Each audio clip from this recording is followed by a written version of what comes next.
नमस्कार दोस्तों, स्वागत है आपका हमारे चैनल पर।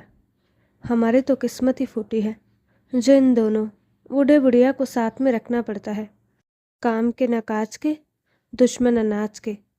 गुंजन चिल्लाते हुए नीरा से कहती है, जब देखो कुछ काम करने को कहो तो कोई ना कोई बहाना बना देते हैं। कभी कहते हैं पैर में दर्द है, कभी कहते हैं पीठ में। काम चोरी तो इन दोनों से सीखे। खाना 4 लोगों के बराबर खाते हैं, लेकिन काम आधे आदमी के बराबर भी नहीं करते। नीरा भी तंज कसती है। दोनों देवरानियां एक दूसरे से बात कर रही थी और अपने सास ससुर पर तीखे ताने मार रही थी। मेरा बस चले तो इन दोनों को धक्के मारकर घर से बाहर निकाल दूं। नीरा हंसकर बोली। गुंजन भी बोली, मन तो मेरा भी करता है, लेकिन कर भी क्या सकते हैं। उनकी जली कटी बातें सास ससुर दुखी मन से सुन रहे थे। उनका मन करता था कि चिल्लाकर दोनों का मुंह बंद करा दे, पर वो ऐसा नहीं कर सकते थे।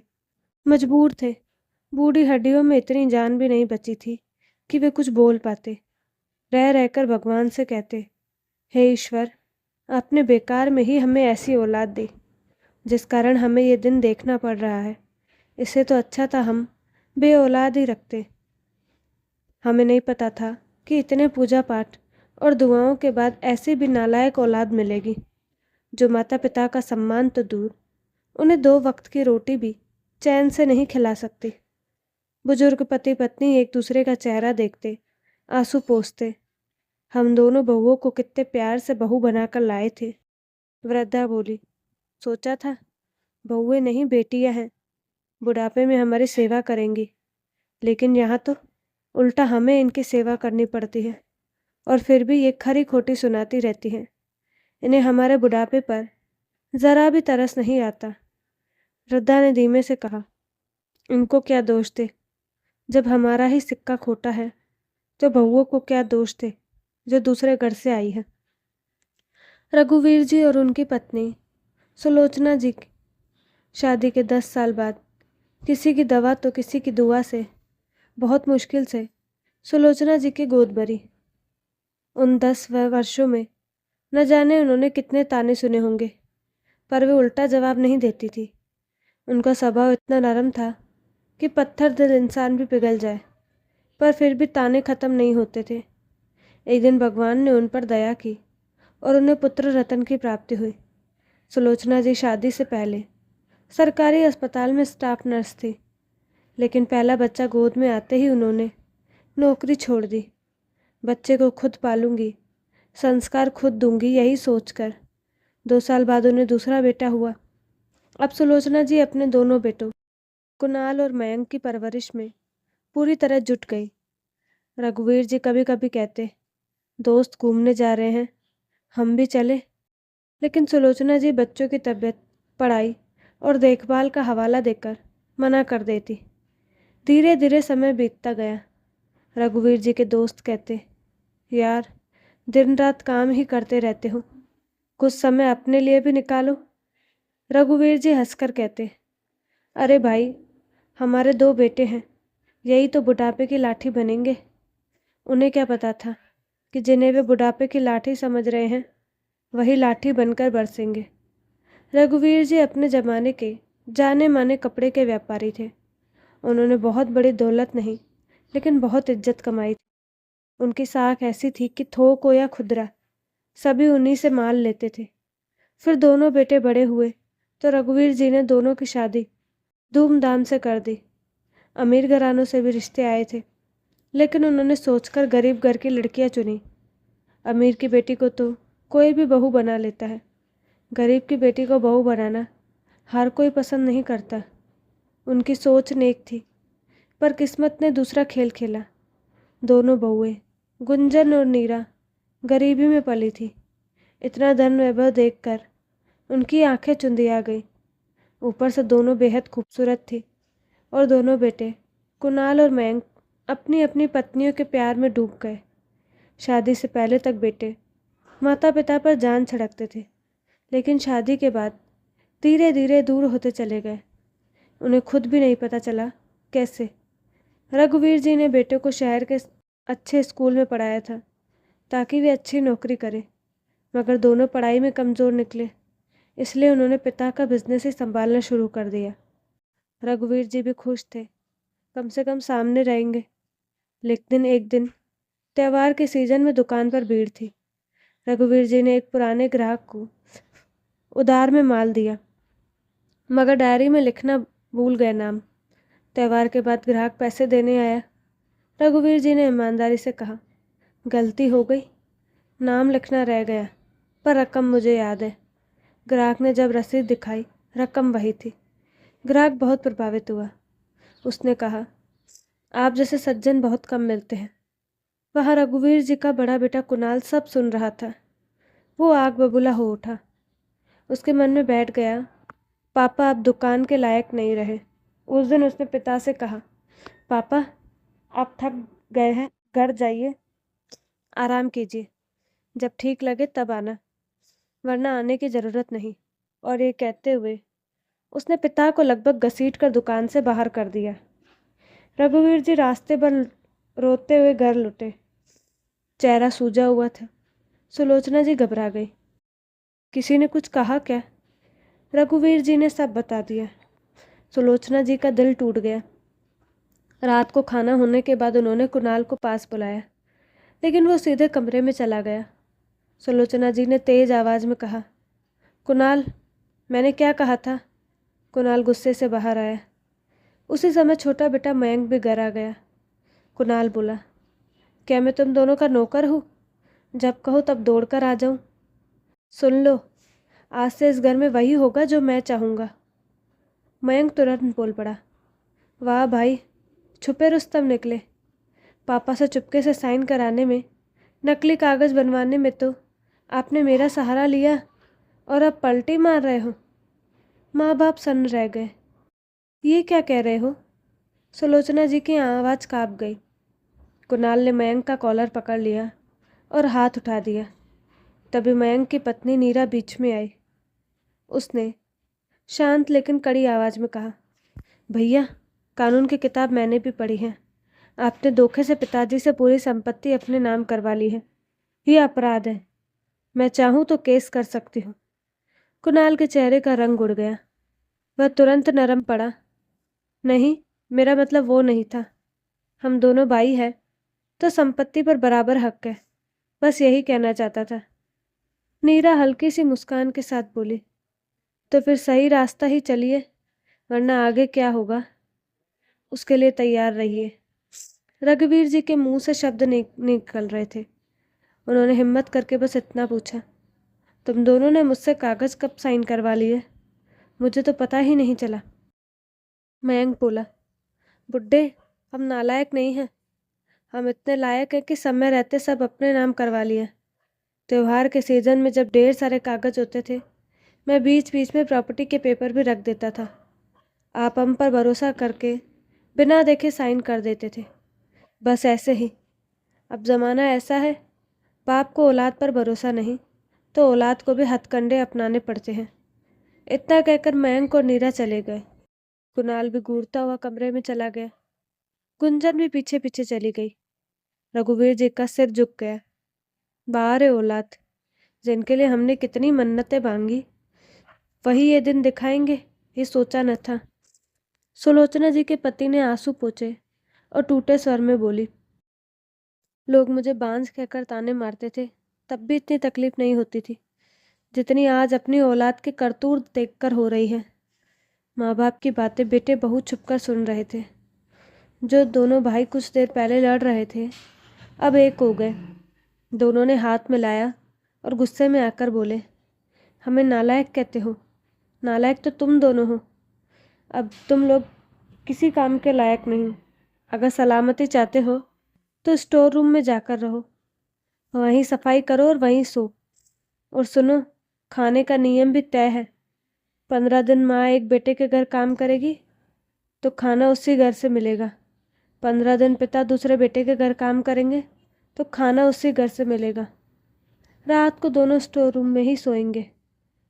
रघुवीर जी ने विनती की, बेटा, जितना कहोगे करेंगे, बस हमें अपने कमरे में सोने दो। तुम्हारी माँ को धूल से एलर्जी है। लेकिन बेटों ने साफ कह दिया, शुक्र मनाओ कि घर में रहने दे रहे हैं, वरना बाहर निकालने में देर नहीं लगेगी। दोनों बुजुर्ग स्टोर रूम में चले गए। वहाँ धूल की मोटी परत थी। रघुवीर जी ने मुंह पर कपड़ा बांधा, थोड़ी जगह साफ की और वहीं बिस्तर बिछा दिया। सुलोचना जी रोती रही। उनका मन बीमार रहने लगा। लेकिन काम न करने पर खाना बंद, ये नियम बहुओं ने भी मान लिया था। मजबूरी में उन्हें उस उम्र में भी काम करना पड़ता, नहीं तो भूखा रहना पड़ता। दिन बीतते गए। दिन भर दोनों अलग अलग बेटों के घर काम करते, पास रहकर भी एक दूसरे को देख नहीं पाते। रात में स्टोर रूम में मिलते और बस एक दूसरे का हाथ पकड़कर रो लेते। सुलोचना जी कहती, कुछ भी हो जाए आप मुझे छोड़कर मत जाना। रघुवीर जी कहते, मैं भी तुम्हारे बिना अधूरा हूँ। जिस दिन कुणाल ने मुझे दुकान से धक्के मारकर निकाला था, मैं उसी दिन मर गया होता। लेकिन तुम्हारा चेहरा सामने आ गया और मैं लौट आया। एक रात सुलोचना जी की तबीयत बहुत बिगड़ गई। ठीक से खाना नहीं, ऊपर से ज़्यादा काम, बुखार तेज हो गया। बदन दर्द से कहार रही थी। रघुवीर जी घबरा गए। उन्होंने पहले बड़े बेटे के दरवाजे पर दस्तक दी। अंदर से आवाज़ आई, कौन है? बेटा, मैं तुम्हारा पापा।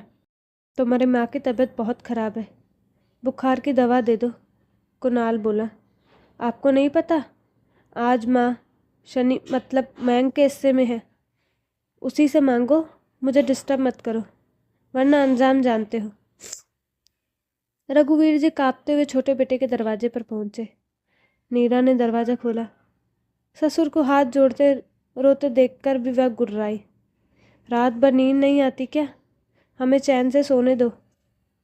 बहू, सुलोचना मतलब तुम्हारी सास की तबीयत बहुत ख़राब है, दवा दे दे। नीरा बोली, आप बड़े बेटे के घर काम करते हो, वहीं से मदद मांगो। और फिर कल से तो माँ जी उधर जाने वाली है, तो मेरी जिम्मेदारी नहीं बनती। और उसने दरवाज़ा बंद कर दिया। रघुवीर जी टूट गए। सुबह तक सुलोचना जी की हालत और बिगड़ गई।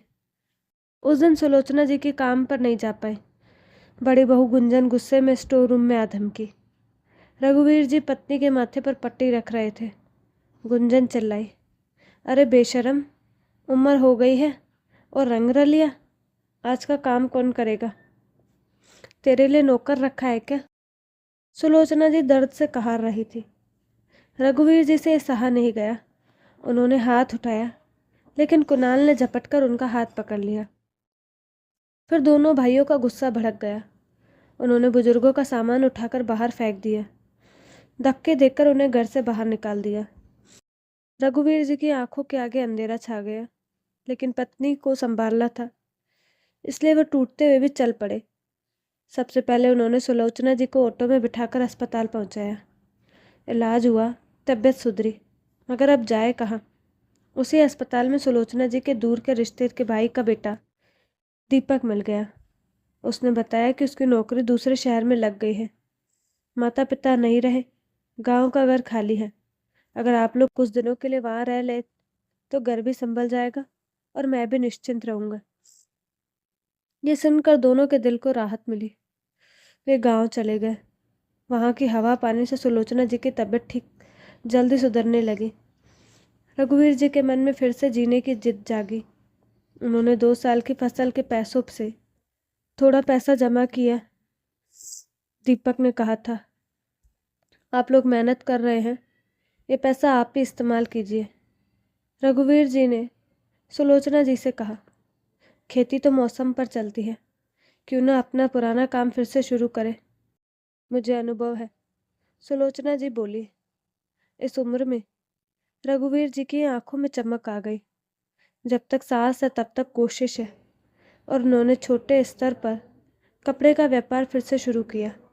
धीरे धीरे पुराने ग्राहक वापस जुड़ने लगे, क्योंकि रघुवीर जी का व्यवहार वही था, सच्चा, साफ और भरोसे वाला। पुराने वर्कर्स भी लौट आए, जिन्होंने बेटे के बुरे व्यवहार से दुखी होकर नौकरी छोड़ी थी। अब रघुवीर जी की आमदनी बढ़ने लगी। उधर कुणाल और मयंक अपने ही काम में चोरी करने लगे। वर्कर्स उनके रूखेपन से तंग आकर छोड़ते गए। दोनों भाई एक दूसरे पर चोरी के आरोप लगाकर झगड़ने लगे।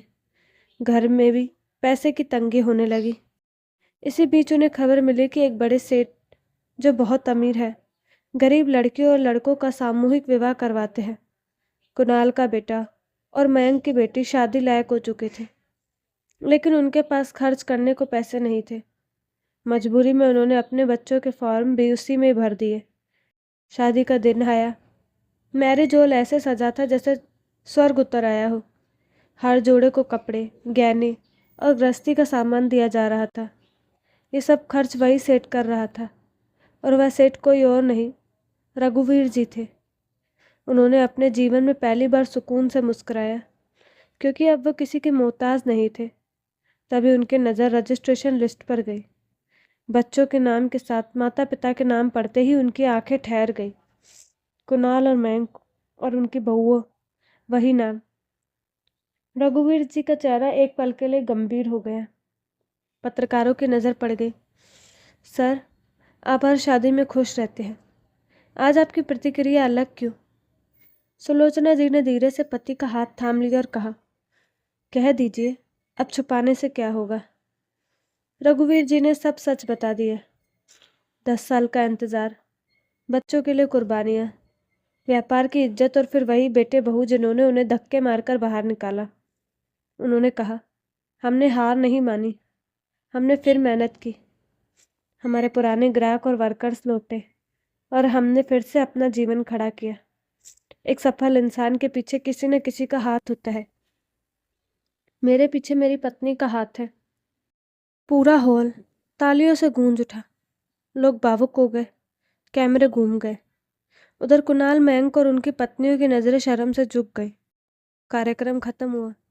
रघुवीर जी और सुलोचना जी कार की तरफ बढ़े। तभी दोनों बेटे बहू दौड़कर आए और पैरों में गिर पड़े। माफ़ कर दीजिए, हमें अपना लीजिए।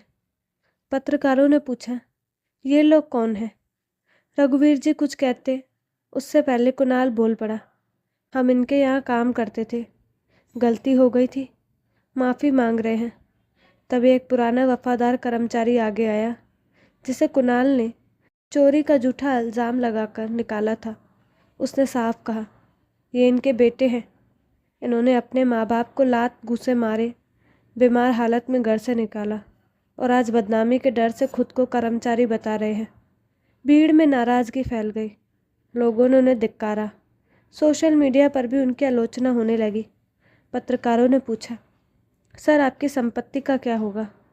रघुवीर जी बोले, अब हमारा जीवन कितना ही बचा है, लेकिन हमारा धन उन बच्चों के लिए होगा जिनके माता पिता नहीं, उन बुजुर्गों के लिए होगा जिन्हें उनके बच्चे छोड़ देते हैं, और हर साल ऐसे सामूहिक विवाह में भी लगेगा। और अपने बेटों के लिए सवाल आया। रघुवीर जी ने सुलोचना जी की तरफ देखा। सुलोचना जी बिना डरे बोली, आज तक सुना था पुत्र कपूत हो सकता है, माँ कुमाता नहीं, लेकिन आज मैं कुमाता बनना चाहती हूँ। जिनके लिए हमने अपना खून पसीना एक किया, उन्होंने हमें लाठी समझकर सहारा नहीं दिया, लाठी बनकर मारा। मुझे मरने की हालत में बाहर निकाला, मेरे पति को पीटा, इसलिए मैं इन्हें एक फूटी कोड़ी भी नहीं दूंगी। लोगों ने तालियों से उनके फैसले का सम्मान किया। तो दोस्तों, आपको कहानी कैसी लगी? अपनी राय कमेंट बॉक्स में ज़रूर दें। साथ ही हमारे चैनल को लाइक, शेयर, सब्सक्राइब करना ना भूलें। धन्यवाद।